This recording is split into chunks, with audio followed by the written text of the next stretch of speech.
দিনটা ছিল 13ই মার্চ।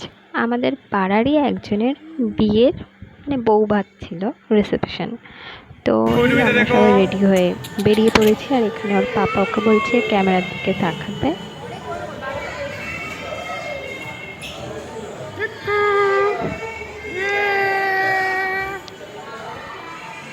তো তারপরে আমরা একটুখানি স্টার্টার খেয়ে নিলাম। আমরা চিকেন কাবাব হয়েছিল, ফিশ বল হয়েছিল, আর অনেক কিছু হয়েছিল। আমরা অত কিছু খাইনি, কারণ এত ছোট বেবিকে নিয়ে এত কিছু খাওয়া এনজয় করে খাওয়া ব্যাপারটা হয় না।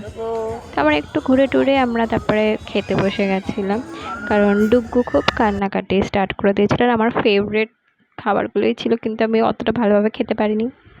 ফিশ ফ্রাই ছিল, পোলাও ছিল, মাটন ছিল, ভেটকি পাতুরি ছিল, মিষ্টির মধ্যেও অনেক কিছু ছিল। আমরা তেমনভাবে কিছু খেতে পারিনি, জাস্ট কোনো রকমে খেয়ে চলে এসেছি। আইসক্রিমটাও খেতে পারিনি।